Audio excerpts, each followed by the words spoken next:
अगर हम कुशल तैराक नहीं हैं तो हमें डूबने का खतरा रहता है, लेकिन सत्य ये है कि जल में उतरे बिना तैरना सीखा भी नहीं जा सकता, तो जल में उतरना ही पड़ता है। सत्संग, गुरुआश्रम, गुरु की सन्निधि, ये जितनी भी भावनाएं हैं, पूजा पाठ और जो हम उपासना इत्यादि करते हैं, क्योंकि जब हम इसकी बात करते हैं उपासना इत्यादि की, तब भी हम देखते हैं कई दिनों से कि रावण से बड़ा उपासक कौन था, हिरण्यकश्यपु से बड़ा उपासक कौन था, इनसे बड़ा उपासक कौन था। तो हमारे ज़्यादातर श्रोता कह रहे हैं गुरुजी तब तो लगता है उपासना करेंगे तो रावण तो कहीं नहीं बन जाएंगे। नहीं नहीं, रावण उपासना कर सकता है, पर उपासना करने वाला रावण हो जाएगा ये तो हमने नहीं कहा। हर उपासक रावण नहीं होता, पर केवल उपासक रावण नहीं होता हम ये भी नहीं कहते।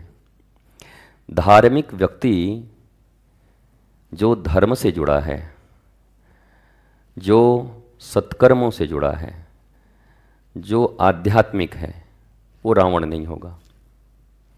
और रावण कभी धार्मिक नहीं होगा, रावण कभी सत्कर्मी नहीं होगा, रावण कभी भी आध्यात्मिक नहीं हो सकता है। दोनों दो धाराएं हैं।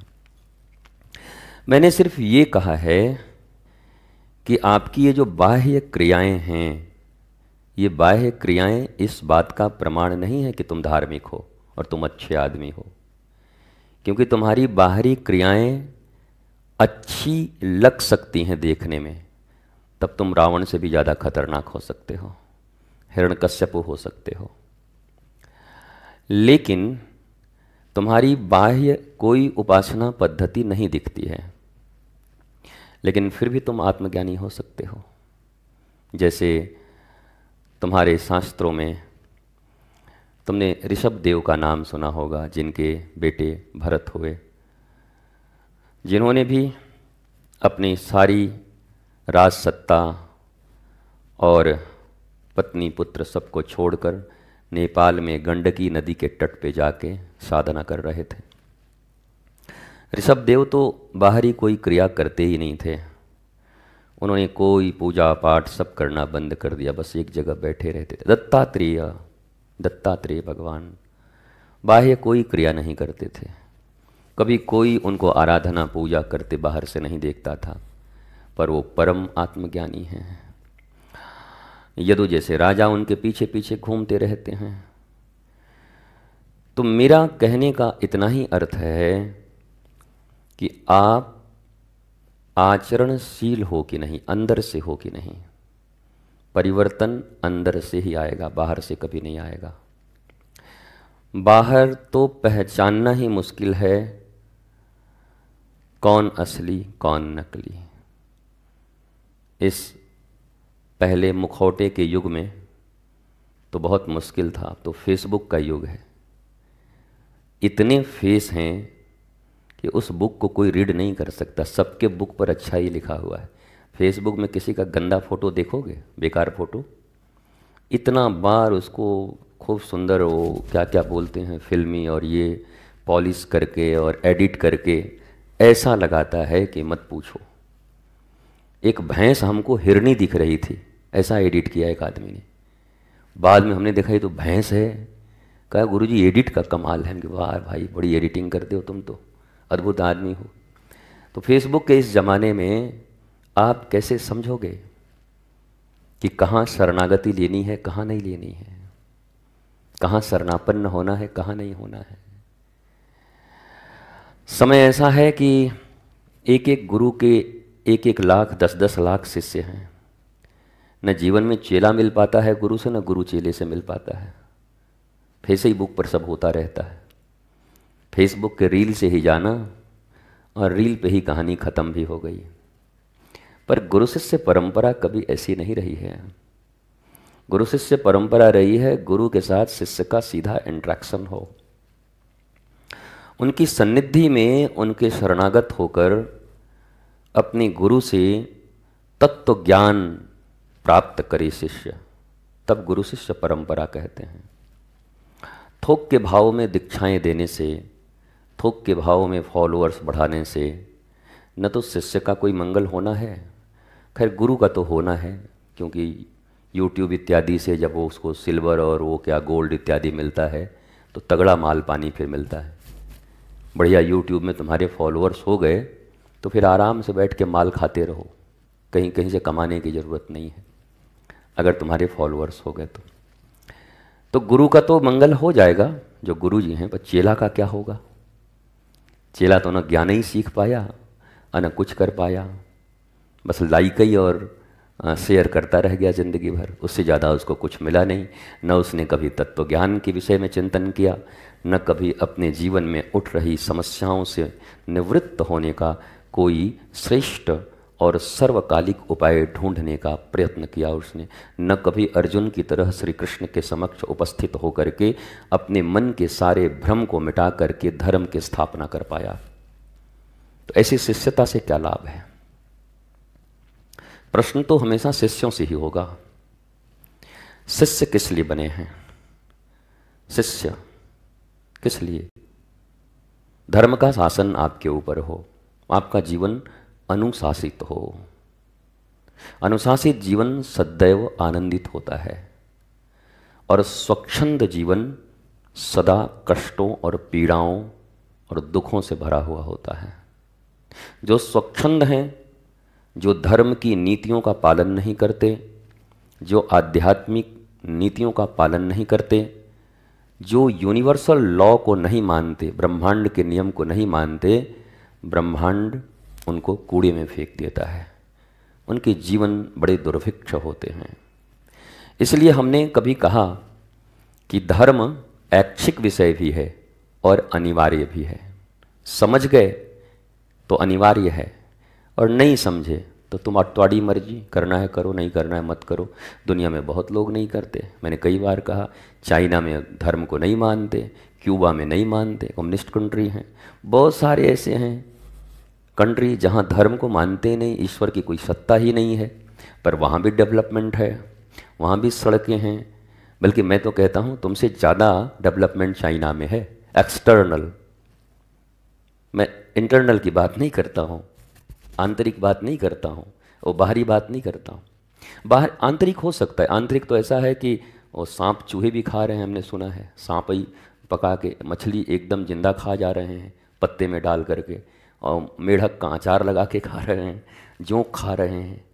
तो अब वो बाहरी आंतरिक डेवलपमेंट तो मैं नहीं देखता, क्योंकि आंतरिक डेवलपमेंट कैसा है? अगर कोई व्यक्ति जिंदा जीव को तड़पाकर मारकर अपने जीव के स्वाद के लिए खा रहा है तो उस व्यक्ति को मैं आंतरिक समृद्ध कैसे कह सकता हूँ? चाहे वो भारत में रह रहा हो, चाहे अमेरिका में हो, चाहे चाइना में हो, पृथ्वी के किसी कोने में हो, ब्रह्मांड के किसी ग्रह पर ऐसा व्यक्ति रह रहा हो जो दूसरे जीव की सत्ता को अपने जीव के लिए, शेर की तो मजबूरी है कि एक जानवर मारना है, मार के खाना है, लेकिन उसके बाद भी वो 7 दिन तक 6 दिन तक बैठा रहता है। खा लिया एक बार तो बड़ा टनाटन चकाचक भोजन हो गया, तो 3-4 दिन भी फिर नहीं खाएगा। ऐसा नहीं है, उसको फिर शेर नहीं कहते। सुनिए जी, हाँ देखिए ना, हिरन जा रहा है, मार के रख दीजिए फ्रिजवा में, फिर कल खाना होगा। शेर के पास तो कोई फ्रिज है नहीं कि शेर की पत्नी उसको कहेगी कि मार के रख दो, पर तुम तो फ्रिज वाले लोग हो। अरे सुनिए जी, हाँ थोड़ा चाट और आइसक्रीम ले आइए ना, पता नहीं फिर कल जा पाइएगा कि नहीं, जरा फ्रिज में रख देते हैं, चकाचक खाते रहेंगे बैठ के। तुम में तो संतोष ही नहीं है, और तुम शेर को गाली देते हो कि शेर पशु है। अब तुम पशु हो कि शेर पशु है? बताओ। अगर पाश्विक वृत्तियों की बात करो तो तुम जानवर हो कि शेर जानवर है? अगर इस दृष्टि से देखो तो इतना संतोष उसके जीवन में है कि जितने भोजन की उसको आवश्यकता है, उस भोजन के बाद वो किसी जीव की हत्या नहीं करता, वो शांत बैठा रहता है। पर मनुष्य एक ऐसा जानवर है कि सारी दुनिया को भी मार करके, अगर पूरा का पूरा इसको सत्ता और पावर मिल जाए और पैसा मिल जाए, तो किसी को मारने से गुरेज नहीं करेगा। वो अपने लोगों को मार देते हैं। रोज हत्याएं हो रही हैं, आप तो सुन ही रहे हैं। एक पति पत्नी वाला बचा हुआ था। पहले सुनते थे कि पति ने पत्नी की हत्या कर दी, लेकिन बाहर 21वीं शताब्दी कि अब तो ऐसा डर लग रहा है, नीले ड्रम, खाले गड्ढे। अब तो पत्नी भी इतनी आगे निकल गई हैं कि पति डर के मारे घर में नहीं घुस रहा है। नीला ड्रम देख रहा है तो भाग जा रहा है घर से, बोला ये किस लिए मंगवाई है, बाप रे बाप हम नहीं रहेंगे घर में, भाग जाता है पति भी। तो हत्याएं हो रही हैं। किस लिए हत्याएं हो रही, बताओ किस लिए, क्या कारण है? भूख ही तो है ना, भूख है। ये जिह्वा है, जिह्वा की भूख, और भी इंद्रिय हैं, उस इंद्रिय की भूख, आंखों की भूख, कानों की भूख, स्पर्श का भूख, इंद्रिय ही तो हैं, जनन इंद्रियों की भूख। और किस लिए मार रहे हो, और कोई कारण है? इन्हीं इंद्रियों के भूख के कारण, इन्हीं इंद्रियों के अनियंत्रण के कारण तो मार रहे हो ना। तो कोई जीव के लिए मार रहा है, कोई किसी चीज के लिए मार रहा है, अंतर क्या है? तुम कैसे महान बन जाओगे? इसलिए इंद्रियां तो सभी हमारे सनातन धर्म में, सनातन संस्कृति में सभी इंद्रियों को बराबर माना गया। पंच कर्मेंद्रियां, पंच ज्ञानेंद्रियां, वो दोनों इंद्रियां हैं। इंद्रियों की भूख में हम कोई भी पाप करने को राजी हैं, कैसे भी पाप करने को राजी हैं। तो आत्मज्ञान क्या है? आत्मज्ञान यही है जो ये बताता है कि ये शरीर शाश्वत नहीं है, 70 साल के लिए तुम्हें मिला हुआ है, उसके बाद तुम मिट जाओगे। कल हमने एक बात लिखी थी कि लोग कहते हैं अब लगता है प्रलय का समय आ रहा है, लिखा हुआ है कि 2036 में प्रलय आएगा। नहीं जी, 35 में लिखा हुआ है। अरे नहीं, हमको तो 27 में मिला एक जगह प्रलय हो जाएगा।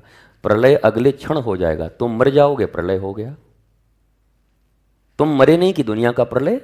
तुम्हारे लिए प्रलय तो तभी हो गया ना जब तुम खत्म हो गए, दुनिया तुम्हारे लिए नष्ट हो गई। तो प्रलय 36 में होगा कि 46 में होगा कि 2155 में होगा, तुम्हारा प्रलय तो जिस दिन तुम्हारी आंखें बंद हुई प्रलय हो गया, दुनिया का प्रलय हो गया तुम्हारा। न कोई अपना, न कोई पराया, न कोई सेविंग अकाउंट, न कोई करंट अकाउंट, न किसी से शत्रुता, न किसी से मित्रता, न कोई सोच, न कोई डिप्रेशन, न कमाने का झंझट, न खाने का झंझट, न सोने का झंझट। परमानेंट सो जाओ, ऐसी लंबी नींद सो कि फिर कोई जगाने वाला ना मिले। ऐसे तो घटखट भी है, 4 बजे उठ करके उठो पढ़ो, और जब चादर तान के कोई लंबी नींद सो जाता है कफन के नीचे, तो फिर क्या पढ़ो, अब तो बढ़ो। हाँ, धाम की ओर बढ़ो, जहां से आए थे वहीं बढ़ो, पढ़ना और लिखना हो गया। This is your life. Uncertainty, certain कुछ भी नहीं है यहां पर। That's why I am saying nothing is serious here. मैं हमेशा कहता हूं यहां कुछ भी सीरियस नहीं है, कुछ भी नहीं है। थोड़ा आनंद में रहिए, थोड़ी प्रसन्नता में रहिए, थोड़ी स्वतंत्रता के साथ जीवन यापन करिए, स्वच्छंदता मत रखिए। धर्म के नियमों को मानना ही स्वतंत्रता है। सिखा देता हूं, आदमी कहता है हम कुछ नहीं मानते, हम तो स्वतंत्र जीवन जिएंगे, मेरे मन को भाया कुत्ता काट के खाया। अरे भैया, मन के अनुसार चलना स्वतंत्रता नहीं है, मन के अनुसार चलना मन की गुलामी है। हम किसके अनुसार चल रहे हैं? क्या कहते हैं? हम तो अपने मन के अनुसार चलेंगे। किसके अनुसार चलेंगे? मन के अनुसार चलेंगे। कौन चलेगा? मैं मालिक है कि मैं मन मालिक है? बोलो, मैं मालिक चलने वाला या मन मालिक है? तो तुम मालिक हो के भी कह रहे हो मैं मन के अनुसार चल रहा हूं, तो मन मालिक हो गया। और जिसका मन मालिक हो गया, अब तो बस भगवान उसके मालिक नहीं रह गए। वैसे आदमी कहता है ना, अब तो तुम्हारे भगवान ही मालिक हैं। ये बात गलत है। जब कोई व्यक्ति गलत रास्ते पर चलता है तो उसको कहो कि अब तुम्हारे भगवान मालिक नहीं रह गए, अब बेटा तुम्हारा हरिओम तत्सत होने वाला है। लेकिन लोग उल्टा कहते हैं, भगवान है मालिक हैं। भगवान कहाँ मालिक हैं? भगवान तो उसके मालिक हैं जो भगवान के पथ पर चलता है। भगवान तो उसके मालिक हैं जो शास्त्रों के पथ पर चलता है। भगवान तो उसके मालिक हैं जो भगवान को मानने वाले गुरुदेव के बताए मार्ग पर चलता है, आत्मज्ञान के पथ पर चलता है। तुम्हारे मालिक भगवान नहीं हैं, तुम्हारे मालिक असुर हैं, राक्षस, और उसका परिणाम भी तुम्हें मिलेगा। तो ये भी एक बड़ी गड़बड़ चीज है। हमने सुना है रोग फ्रेज में, गुरुजी अब तो इसका भगवान मालिक है। मैं बड़ा ऐसे माथा खुजाता हूं, यार ये भगवान के विरुद्ध चल रहा है, भगवान इसके कैसे मालिक हो गए? अब इसने मालिक तो राक्षस को बना लिया, शत्रु को बना लिया, और कह रहा भगवान इसके मालिक हैं। भगवान तो भक्त के मालिक हैं, भगवान तो प्रेमियों के मालिक हैं। 2 कौड़ी के लोगों के मालिक थोड़ी हैं भगवान। राक्षसों के मालिक थोड़ी हैं भगवान। राक्षसों का तो बस बंटाधार करने के लिए आते हैं अंत में, कि अब इसका बंटाधार हो रहा नहीं, हम ही से होगा। मुंडी पकड़ करके ऐसे मुड़ेड़ देते हैं, जैसे हिरण्यकश्यपु का मुड़ेड़ दिया, जैसे कंस का, जैसे रावण का। भगवान की मालकियत हमने जब स्वीकार नहीं की तो हम स्वच्छंद हो गए, हम विधर्मी हो गए, हम अधर्म के पथ पर चले गए। मैं सिर्फ इतना ही आपसे कहना चाहता हूं कि इस जीवन में आप बाह्य आवरण देख करके कुछ न समझें। किसी भी व्यक्ति के बाहरी क्रिया, कर्म, कर्तव्य ये देख करके न समझें। ये बिल्कुल इस प्रकार की बात है जैसे ब्यूटी पार्लर से कोई सज के आए और बाद में दूसरे दिन जब उससे आदमी मिले तो बोला आप ही हैं? बोला हाँ हम ही तो हैं। अरे कल आप ही को देखा था। बोला हाँ आप ही को देखा था। अरे हमको तो बड़ा धोखा हो गया, कमाल हो गया। मैं कई बार ऐसे मस्ती में कहता हूँ, बुरा मानने की बात नहीं है, कि वो आदमी विदा करके चला अपनी पत्नी के साथ, विदाई हुई, और पहले ज़माने में गाड़ी उड़ी नहीं थी और बरसात हो गई रास्ते में, लेकिन उस ज़माने में भी ब्यूटी पार्लर था। तो जब बरसात हो गई, अचानक पानी बरसा और दोनों हाथ पकड़ के चल रहे थे। अचानक ऐसे करके पति मुड़ा और बोला ऐसे कर, हे तुम कौन हो? अरे बोला हम पत्नी है तुम्हारी। हे भगवान तुम्ही को लेके आ रहे हैं। बारिश में भीग गया पूरा, वो उतर गए उसके मेकअप। वो देख के आदमी नहीं पहचान पा रहा। बोला तू है? बोला हाँ मैं हूं। अरे तो बड़े खतरनाक बात है भाई, हम तो किसी और के लिए लेके आ रहे थे। बोला नहीं मैं हूं, मेकअप उतर गया। तो बाहर देख करके किसी को कैसे पहचानोगे? मेकअप उतर जाएगा एक दिन, मेकअप उतरने पे पहचानोगे। ये जो धर्म की क्रियाएं हैं मेकअप हैं, ये जो एक्सटर्नल अफेयर्स हैं ये मेकअप हैं। ये कोई भी व्यक्ति कर सकता है। हनुमान जी को ठगने के लिए कालनेमी ने कर लिया था, कई बार तो बताया। कालनेमी हनुमान जी को ठग लिया, ऐसा मेकअप किया, ऐसा मेकअप किया, ऐसा मेकअप किया कि ब्रेकअप न्यूज बन गया।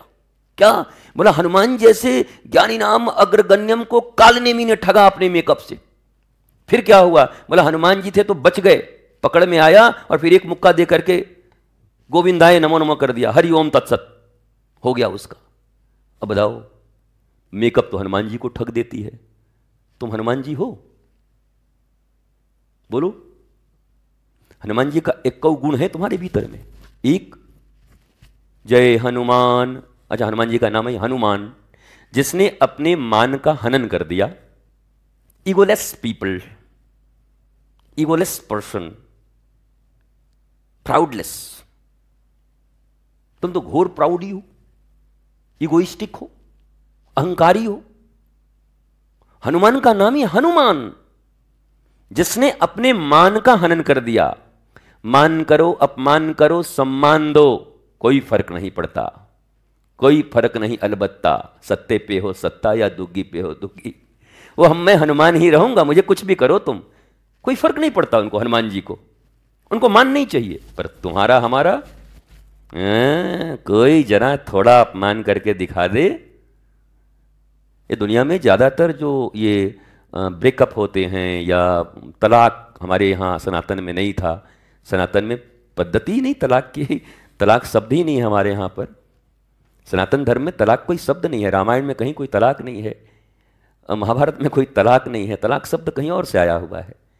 यहाँ तो जब एक बार मिले तो फिर हमारे यहाँ क्या कहते थे? डोली आई है अर्थी जाएगी, डोली आई है डोली जाएगी, डोली पे आई है फिर डोली पे ही जाएगी। यहाँ ब्रेकअप टेकअप का कोई नहीं था। Take off, break off, see off, तलाक, डिवोर्स, ये शब्द हमारे नहीं है। पर इन शब्दों को हमने पाश्चात्य सभ्यता से और अरेबिक सभ्यता से हमने इसको अडॉप्ट किया। पर हमारे यहां ऐसा कुछ नहीं था। हमने बहुत सारी ऐसी चीजें जिनकी जरूरत नहीं थी मनुष्यता का, उसको हमने स्वीकार किया जीवन में। खैर, हनुमान जी का नाम का ही अर्थ है, थोड़ा थोड़ा वो वेपर ज़्यादा बढ़ रहा है तो हम आपको कम देख पा रहे हैं, आप भी हमको कम देख पा रहे होंगे, कुछ कुछ बढ़ रहा है ये। खैर कोई बात नहीं, चलिए आवाज़ सुनिए। आंख निटोर के देखने की भी क्या ज़रूरत है, ऐसे करके सामने फ़ोटो लगाए, फ़ोटो देखते रहिए, सुनते रहिए, उसी से काम चल जाएगा। और क्या है, आवाज कानों में जानी चाहिए। वैसे भी हमारे धर्मशास्त्र में, सनातन धर्म में दर्शन का महत्व कम माना गया है, श्रवण का ज़्यादा माना गया है। श्रवणम कीर्तनम विष्णु स्मरणम पाद सेवनम। और दूसरा क्या माना गया? प्रथम भक्ति संतन कर संगा दीति रतिमम कथा प्रसंगा। श्रवण को श्रवण मंगलम गोपी कहती है, दर्शन को नहीं कहती गोपी। भगवान कहते हैं अच्छा सुनो, हम तुम्हारे सामने रहेंगे और एक तरफ हमारी कथा चलेगी, कहाँ जाओगी? गोपियों ने कहा इसमें भी कोई मतलब कंफ्यूजन थोड़ी है, हम तो जाएंगे तुम्हारी कथा। अरे हमको छोड़ के हमारी कथा में? बोला हाँ, तुम्हारा कोई भरोसा नहीं है। क्यों? अरे बोला जेल में जन्म लेने वाले जन्म लेते जाके भाग जाते हो वहां पर यशोदा मैया के पास, अभी बेचारी का थोड़ा बहुत दिल लगता है तो फिर छोड़ के भाग जाते हो मथुरा। मथुरा में थोड़ा मथुरा वासियों का दिल लगता है तो भाग जाते हो द्वारिका, और द्वारिका वाले भी ठीक से ठीक नहीं हुए थे कि पाँव पे पाँव रख करके चले कि नमस्ते अब हम चले। तुम तो भगोड़ा आदमी हो महाराज, तुम पर कौन विश्वास करेगा? पर तुम्हारी कथा हमें बड़ी, पर कथा, मैं फिर वही क्या, कथा कथा नहीं, व्यथा नहीं, कथा। और कथा क्या होती है? कथा प्राइसलेस होती है, प्राइसलेस, जिसकी कोई कीमत ना हो। कीमत पे कही जाने वाली कभी कोई कथा नहीं हो सकती। मैं इस बात को प्रमाण के साथ कह सकता हूं। दक्षिणा अलग है, दक्षिणा का लेन देन से कोई मतलब नहीं है, और दक्षिणा केवल लिफाफों तक सीमित नहीं है और गांधी छाप नोटों तक सीमित नहीं है। दक्षिणा तो आपकी भावना भी हो सकती है, आपका समर्पण भी हो सकता है, आपके 2 बूंद आंसू भी हो सकते हैं। ध्रुव और भगवान के मिलन की एक बड़ी प्यारी बात है। ध्रुव ने जब बहुत कठिन तपस्या की, फल छोड़ा, जल छोड़ा, अन्न छोड़ा, ये छोड़ा, वो छोड़ा, सांस तक छोड़ दिया, बोला अब सांसों नहीं लूंगा। तो भगवान दौड़े हुए आए और तो ध्रुव ने कहा अरे हमने तो सुना था तुम बड़े माखन मलाई खाते हो, बड़े कोमल हो, पर तुम तो एकदम हिमालय से भी ज़्यादा कठोर हो महाराज। भाई 6 साल के हम 5 साल के बच्चा, हमसे इतना कठिन तपस्या करवा दिया। अरे हम तो राम राम कहते, उस समय तुमको आना चाहिए था। इतने छोटे बच्चे हैं, दूध पीने की उम्र है हमारी, और हमसे जल छुड़वा दिया, फल छुड़वा दिया, अन्न छुड़वा दिया, सांसों छुड़वा दिया, और तब आ रहे उधर से। आओ ध्रुव हम तुमको दर्शन देंगे। इतनी कठिनाई करते हैं छोटे बच्चे के साथ। वो भड़क गया ध्रुव। भगवान बोले दुनिया में पहला ऐसा भगत है कि जिसको हम दर्शन देने आए, हम पे भड़क रहा है ये। भगवान ने कहा ए फालतू मेरे ऊपर आरोप मत लगा, खबरदार ध्रुव मेरे ऊपर आरोप मत लगा। क्यों? बोला तू इतनी कलाबाजियां क्यों कर रहा है? मैं सत्य कहता हूं, जहां तेरी सौतेली माँ ने तेरी हाथ को पकड़ करके और तुझे उस राज गद्दी से उतार कर, पिता की गद्दी से उतार कर, पिता के गोद से उतार कर तुझे उस राज दरबार में फेंक दिया था, वहीं पर खड़े होकर के परित्याग करके मैं सत्य कहता हूं, अगर तुम्हारे आंखों में एक अश्रु की बिंदु आती और तुम्हारे आंसू यहां से नासिका से होते हुए, होठों से होते हुए, कपोलों से होते हुए ठुड्डी पे आती, और यहां से यहां गिरने में, जमीन पर गिरने में जितना समय लगता आंसू को, उससे पहले मैं उपस्थित हो जाता। मेरे आने में देरी नहीं है, तेरे आंसू आने में देरी हो गई। तू बेकार का इतना तिकड़मबाजी कर रहा है, बेकार के इतने तपस्या कर रहा है। काश कि तेरे हृदय में ऐसे दोनों हाथ उठा करके हे मेरे दाता, हे मेरे प्रभु, मैं आपका बालक हूं। एक अश्रु की बूंद यहां से उतरकर धरती तक जब तक गिरती, उससे पहले मैं हरि उपस्थित हो जाता। इसलिए मेरे ऊपर आरोप मत लगा। खुद ही जिम्नास्टिक की तरह जिम्नास्ट कर रहा है, मेरे ऊपर आरोप लगा रहा है, ये करूंगा, वो करूंगा, वो करूंगा। तेरा कठोर व्रत करने का मन था, बड़ी अच्छी बात है। ठाकुर ध्रुव बोला महाराज आप बच्चा को भी नहीं जीतने दोगे। बताओ हम इतना बोल बाले थे, लोगों को बताते कि देखो हमने भगवान को डांटा है, सोई आपने हमारा पोल खोल दिया। बोला मैंने पोल नहीं खोला है, मैं लोगों को ये सिखा रहा हूं कि हमें कलाबाजियों से कोई प्रसन्न नहीं कर सकता। हमें तो, मैं जनार्दन हूं, भावग्राही जनार्दन। अगर भावना से एक अश्रु की, भोलेनाथ क्या कहते हैं, मुझ पर दूध चढ़ा दो गंगा जल पर। अब गंगा जल क्या चढ़ाओगे? ऐसा चढ़ाना अच्छी बात है, उनकी पूजा है, पूजा का विधान है, पर भोलेनाथ कहते हैं अरे भाई गंगा जल तो हमारी खोपड़ी से निकली है। गंगा जल कहां से निकली? अरे गंगा कहां से निकली है? शिव के जटाओं से। तो उन्हीं के खोपड़ी से निकल रहा है, फिर उन्हीं के खोपड़ी पे डाल दे रहे हो। बताओ, अरे बोलते नहीं, यहीं से निकला यहीं लाके फिर डाल दो।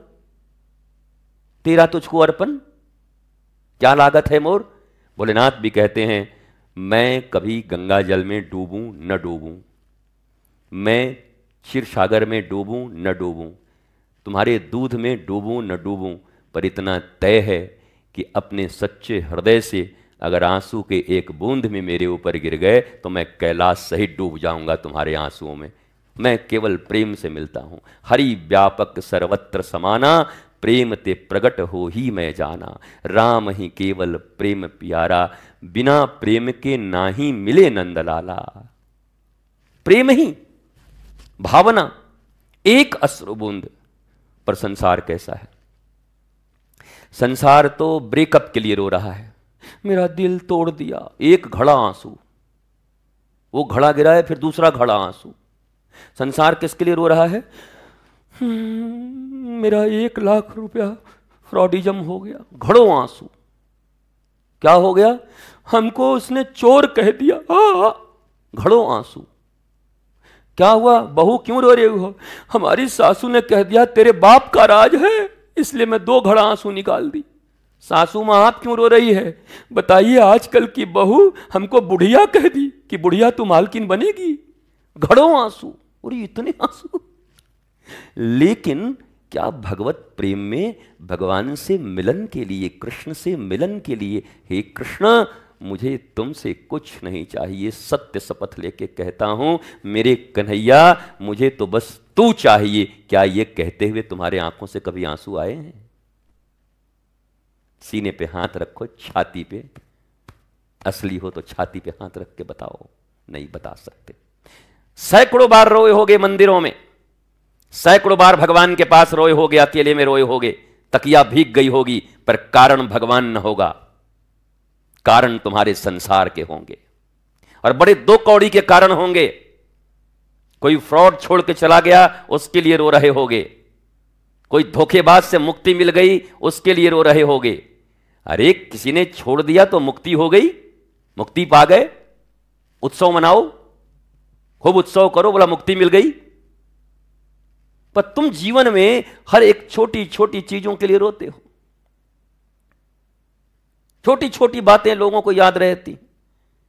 क्यों भाई? जाके उनको ये कह दो उनसे हमारी बातचीत नहीं है। क्यों? हमको ना एक दिन उन्होंने ऐसे कह दिया था, तब से मैं बातचीत नहीं करता। वाह रे, हरिश्चंद्र के 5वीं पीढ़ी, क्या इनका जीवन चल रहा है? ये कोई जीवन? इस छोटे से जीवन में इतना साधारण जीवन, अंतिम श्वास कभी भी चल रही है, जो श्वास बाहर गई है वो अंदर आएगी नहीं आएगी इसकी गारंटी किसी के पास नहीं है। इसलिए हमने लिखा कि जब किसी से क्षमा मांगने का भाव हो तो देर मत करना, किसी को क्षमा करने के भाव हो तो उसको भी देर मत करना, क्योंकि समय तुम्हारे पास नहीं है। तुम्हारी कोई भी यात्रा अंतिम यात्रा हो सकती है, कोई भी यात्रा, कहीं की भी यात्रा अंतिम यात्रा हो सकती है। उससे पहले इस समय जो शुभ विचार मन में आए हैं, उन शुभ विचारों को कर्म में परिणित कर दो, ताकि इस वक्त भी ठाकुर जी कहें, अरे अब तुम्हें मेरे पास आना है, तो मुस्कुराते हुए कहना, ठाकुर जी अभी तक का खाता वही एकदम क्लियर है, ऑडिट करा लिया है मैंने, एकदम ट्रांसपेरेंसी है मेरे अकाउंट में, इस क्षण तक का मैंने सारे सत्कर्म कर लिए हैं। ओ जी बुलाओ, अभी आते हैं। ऐसा नहीं, ठाकुर जी रुक जाइए, अभी बहुत सारा काम करना है। हे भगवान, हमको तो पता ही नहीं था कि अभी जाना है। ये तो किसी को पता नहीं है कि अभी जाना है, एक क्षण में पता नहीं है। इसलिए संत अपने जीवन के हर क्षण को अंतिम क्षण मानते हैं, हर क्षण को अंतिम क्षण मानते हैं, और उस क्षण में अपने सत्कर्म को मूर्त रूप दे रहे होते हैं। कल उनके लिए कुछ नहीं है, उनके लिए आज अभी इसी क्षण सब कुछ है। वो इसी क्षण सत्कर्मों को कर लेना चाहते हैं। योजनाएं ठीक हैं, जीवन में सत्कर्मों की योजनाएं होनी चाहिए कि मेरे जीवन में भविष्य में मैं ये सत्कर्म करना चाहता हूं। यह भी एक भजन ही है कि हमने सोचा है अच्छा काम करने के लिए, पर अभी तक का अकाउंट क्लियर है। अगर अभी के अभी जाना पड़े तो मैं कह सकूं, चदरिया जस की तस धर दीनी, तब ये न कहना हो कि हे भगवान चादर तो लॉन्ड्री में है, आज आया नहीं है वो, तो कैसे? चादर हर समय तैयार है। ठाकुर जी जैसी चादर दिया था वैसे ही चादर चकाचक है, अभी बुलाओ तो अभी हाजिर, और कहो कि अभी थोड़ी दिन और रहना तो भी राजी, कहो कि अभी 10 साल और रहना है राजी हूं, कहो 10 सेकंड में आना है राजी हूं। अरे राजी तेरी रजा में हो, राजी तेरी रजा में अपनी बने ही बने। हम बिगड़े क्यों कहें? ठाकुर जी किसी का बिगाड़ता थोड़ी है। कई लोग हमको कहते हैं तू ही बिगाड़े तू ही सवारे। ठाकुर जी कोई शकुनी है बिगाड़ने के लिए बैठे हैं? मंथरा है कि तू ही बिगाड़े? तुम मंथरा हो, तुम शकुनी हो, तुम युधाजीत हो, ठाकुर जी क्यों बिगाड़ेंगे? तू ही बिगाड़े। जैसे ठाकुर जी का सब काम खत्म हो गया, बिगाड़ने के लिए बैठे हुए हो। वो तो सबका मंगल कर रहे हैं। ठाकुर जी के मन का नाम है नारद। नारद तो असुरों के पास भी जाते हैं और धीरे से शिक्षा दे आते हैं, अरे भाई एक बार राम भज ले। जब नहीं सुनता तो नारद जी कहते हैं बिल्कुल सही कह रहे हैं, भिड़ जाओ नारायण से। नारद जी कहते हैं ऐसे ये मानेगा नहीं, नारायण के हाथे मरई के मानेगा ये, तभी इसका सदगति होगा। चाहे तो जीते जी तुम्हारा मंगल करा देंगे, चाहे तुमको मरवा देंगे भगवान के हाथ से। नारद जी का ये काम है। और नारद जी भगवान के मन है। मन तुम्हारा मन है ना, तो भगवान जी का मन कौन है? ईश्वर का मन नारद। नारद भगवान के मन है। नारद जो कह रहे हैं उसे मान लेना, वो भगवान का मन कह रहा है। और भगवान का मन कैसा है? निर्मल है। हमारी तुम्हारी तरह मल नहीं है उसमें। मतलब भगवानों के मन में अगर मल हो जाएगा तो फिर कैसे होगा? भगवान के निर्मल मन है नारद जी। नारद जी की हर उक्ति हर वाणी भगवान के मन की वाणी है, भगवत वाणी है। यह हम मान करके देवर्षि की वाणी माननी चाहिए। देवर्षि, महर्षि, ऋषि, मुनि, साधु, संत, गुरु, सदगुरु, इनकी वाणी भगवान के मन की वाणी है। भगवान अपना मन बनाकर इनको भेजे हुए हैं। जाओ जाओ ये कह के आना, जाओ मेरे बच्चों को ये कह के आना, जाओ मेरे बच्चों को ये कह के आना। तो भगवान की दृष्टि में हर क्षण चादर चकाचक रखो। कल पे कुछ मत छोड़ो, कुछ भी मत छोड़ो कल पे। आज अभी इसी वक्त चलता रहे। कल रहेंगे जिंदा तो कल का काम करेंगे, पर आज का तो आज निपटा दें। आज वाला कल क्यों? पर वो कबीरदास ने बड़ी प्यारी बात लिखी थी, काल करे सो आज कर, आज करे सो अब पल में प्रलय होएगा। तो लोग कहते हैं प्रलय होगा, इतने दिन से तो प्रलय हुआ नहीं जब से कबीर ने लिखा अभी तक। प्रलय का अर्थ वही तुम्हारा मरना ही प्रलय है। मैंने समझा दिया, तुम मरे तुम्हारा प्रलय, ये संसार का तुम्हारे लिए प्रलय। तो पल में प्रलय होगा, बहुरी करेगा कब?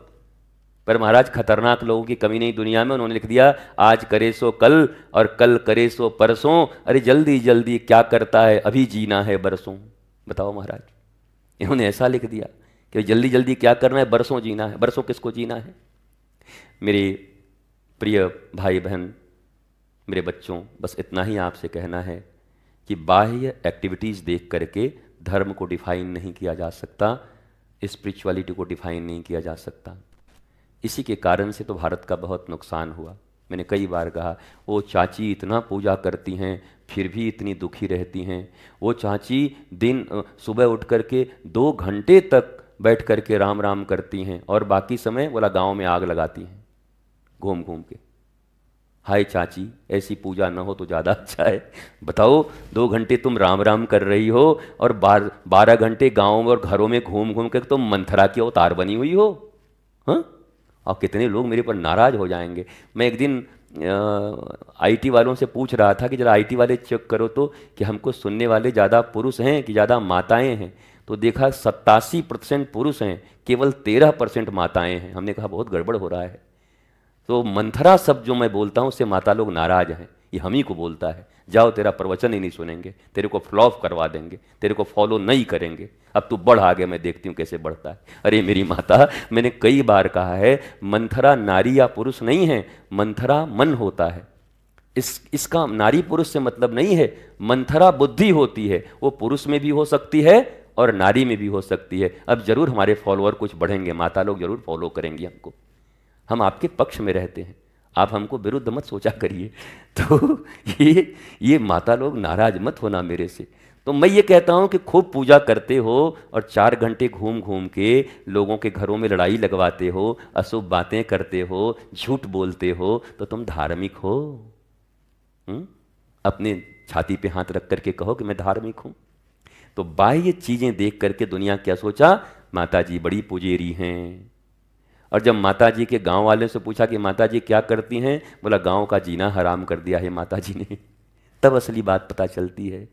इसलिए अपने कर्म ही शुद्ध रखो, कर्म ही शुभ रखो। इसका मतलब ये नहीं कि पूजा पाठ मत करना, पूजा करो, ध्यान करो, उपासना करो, व्रत करो, मंदिर में दर्शन करो, ये सब करो, उत्सव करो, भगवान की षोडशोपचार से पूजन करो, जैसी तुम्हारी इच्छा हो वो सब करो। हर ठाकुर जी के हर स्वरूप का दर्शन करो, रथ यात्राएं निकालो, सुंदर सुंदर उनके उत्सव रोज मनाया करो, ये तो जरूर करो। पर ये उसके साथ जरूरी है क्या, ये सब मुर्दा हैं अगर तुम्हारे भीतर सत्य नहीं है, सत्कर्म नहीं है, सद्भावना नहीं है, तो ये सब मुर्दा चीजें हैं, ये सब एक्सटर्नल हैं, दिखावटी चीजें हैं। जस्ट लाइक बॉलीवुड और हॉलीवुड के एक्टर की तरह। बॉलीवुड के एक्टर को देखते हो ना, इसमें इंस्पेक्टर बना, अगले में क्रिमिनल बन गया, अगले में लॉयर बन गया, अगले में मजदूर बन गया, मजदूर बना तो फिर अगले में डीएम बन गया। पता ही नहीं चलता कि सालों साल इतनी नौकरी कहाँ से इन लोगों को मिलती है।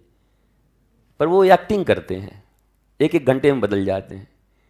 एक शराबी पिक्चर में अमिताभ बच्चन अरबपति का बेटा बना है, नशे में कौन नहीं है, तो दूसरे में देख रहे हैं कुली कुली कुली। हम कह रहे ये कैसे गरीब हो गया। मैं छोटा बच्चा था, मैं पूछा पापा ये गरीब कैसे हो गया। अरे बोला गरीब नहीं हुआ है, मूर्ख आदमी ये रोल कर रहा है। हम कहा अच्छा, इसको तो पिछले पिक्चर में हम अरबपति देखे थे, बड़ा अरबपति आदमी था बेचारा, कुछ जरूर गलत काम किया होगा, कुली बन गया। बोला कुली वुली नहीं है, अभी भी वही है वो, पैसे उसके पास उतने ही है, पैसा की कमी पड़ती है तो बेचारे फिर पेप्सी और इसका थम्सअप का प्रचार करके भी फिर कमा लेते हैं वो।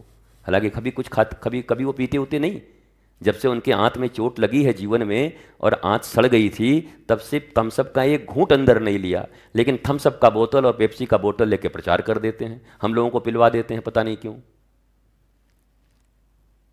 हमें ये नहीं समझ में आता। हम एक प्रश्न करते हैं, अगर आप महानायक हैं, आपको देश की जनता ने अपने कंधों पर बिठा रखा है, सर पर बिठा रखा है, तो आपको इतना ईमानदार होना चाहिए कि अपने देश के बच्चों को और अपने देश के नागरिकों को मैं नेचुरल चीज खाने और पीने की सलाह दूंगा, कभी भी जहर खाने पीने का सलाह नहीं दूंगा जिससे उनके स्वास्थ्य खराब हों। ये असली हीरो होते हैं, ये असली महानायक होते हैं। महानायक वो नहीं जो हम पैसों के लिए कुछ भी कर जाएं, उसको हम महानायक नहीं कह सकते। हमारे हृदय में धर्म को स्थापित कर दे, हम उसे ऋषि कहेंगे, संत कहेंगे, गुरु कहेंगे। वो नहीं ढोल और ये बजा करके 2 घंटे नचवा करके और पैसा समेट करके और उठा करके निकल गए, फिर तुम भाड़ में जाओ हम अपना चले। इनको हम संत नहीं कह सकते, इनको हम गुरु नहीं कह सकते। हम बदनाम नहीं कर सकते गुरु के नाम को, सदगुरु के नाम को, संत के नाम को, ऋषि के नाम को। हमारा ये काम नहीं है। इसीलिए हमने कहा कि गुरु को उतने ही शिष्य बनाने चाहिए जितने शिष्यों को पहचान सके, उतने शिष्यों से मिल सके, उनसे वार्ता कर सके। नहीं तो क्या है गुरु और शिष्यता? जिंदा गुरु का फिर क्या लाभ है जीवन में? जीवंत गुरु, लिविंग आइडियल, मिल ही न पाए अपने गुरु से, बैठ ही न पाए अपने गुरु के पास, चर्चा ही न कर पाए, अपने हृदय की बातें ही न कह पाए, मेरे मन में जो संकोच, जो साधन संबंधी प्रश्न रह गए वो हम बोल ही न पाए, तो काय बात का गुरु, काय बात का शिष्य?